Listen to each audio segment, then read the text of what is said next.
दोस्तों, नेता प्रतिपक्ष रहे तेजस्वी यादव को जो है वो जीते नहीं हैं बल्कि उनको जिताया गया है। बिहार चुनाव के बाद कांग्रेस नेता का एक बड़ा दावा से बिहार की राजनीति में खलबली मच गई है। क्या है पूरी जानकारी, चलिए बताते हैं। जी हाँ, लोकसभा के पूर्व सांसद और भारतीय राष्ट्रीय कांग्रेस के नेता उदित राज ने बिहार चुनाव को लेकर बड़ा दावा किया है। राष्ट्रीय जनता दल के नेता और महागठबंधन के सीएम फेस रहे तेजस्वी यादव पर किए गए उनके दावे में खलबली मचा दिया है। राज ने दावा किया है कि तेजस्वी जीते नहीं हैं बल्कि जिताए गए हैं ताकि जो है चुनाव निष्पक्ष तरीके से दिखे। उन्होंने कहा कि राजद नेता तेजस्वी यादव चुनाव नहीं जीते, लेकिन उन्होंने भारतीय जनता पार्टी और भारत निर्वाचन आयोग ने उनकी जीत सुनिश्चित की, क्योंकि वह शाम 6 बजे तक जो है वो पीछे चल रहे थे। अब उन्होंने सोचा कि चुनावों को उचित ठहराने और निष्पक्ष दिखाने के लिए उन्होंने सुनिश्चित किया कि उनकी जीत हो।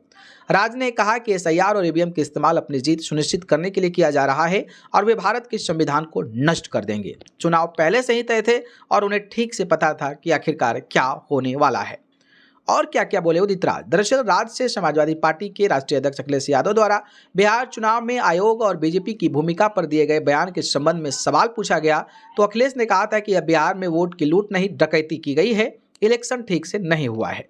उदित राज ने कहा कि संभव है कि 2027 में वन नेशन वन इलेक्शन कर दे या फिर साल 2029 तक 400 पार चले जाए। अब उनके पास नया तरीका आ गया है, वह तो बीजेपी 400 पार चले जाएंगे। ईवीएम और एसआईआर के जरिए बीजेपी हासिल कर सकती है जीत। बात बहुत आगे तक चली गई है। यह तो तेजस्वी को जिता दिया गया है। बिहार चुनाव पहले से तय था कि हमें कितनी सीट जीतनी है और कितनी छोड़नी है। भारत अब रूस और चीन के मॉडल पर चल रहा है।